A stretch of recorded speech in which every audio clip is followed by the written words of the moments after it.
हम लोगों ने पिछले दिन आईजी साहब से कहा था कि इस केस में स्थानीय स्तर पर पुलिस न्याय नहीं कर रही है, आप इसमें इंटरफेयर करके उस बेटी को, उस पीड़ित परिवार को न्याय दिलवाइए।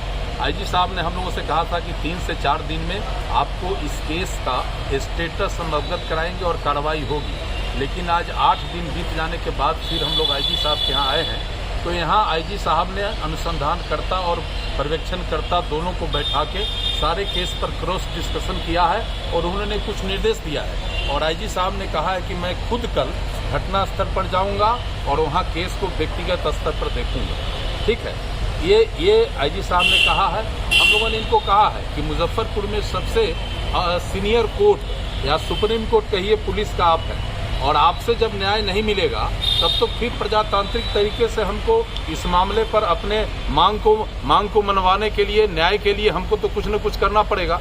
उन्होंने कहा है कि हम कल निश्चित जाएंगे और देख लीजिए बड़ा स्पष्ट है, इसमें न्याय नहीं होगा तो भूमिहार ब्राह्मण सामाजिक फ्रंट ने इसको गंभीरता से लिया है।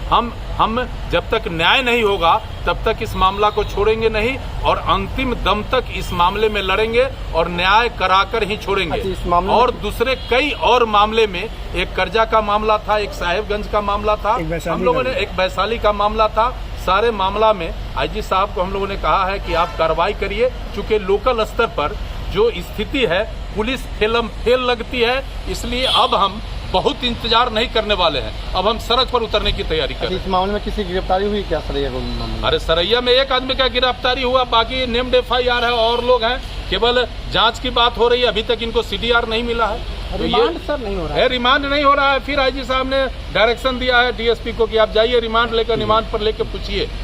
ये न्यायालय का भी कुछ इसमें मामला था, माननीय न्यायालय का, इस पर पुलिस के आला अधिकारी ने कहा है कि तुरंत हम इस पर कार्रवाई करेंगे और लड़ेंगे, छोड़ेंगे नहीं। ये स्पष्ट है कि अगर हमें न्याय नहीं मिला तो हम लड़ेंगे। फ्रंट बिल्कुल तैयार है।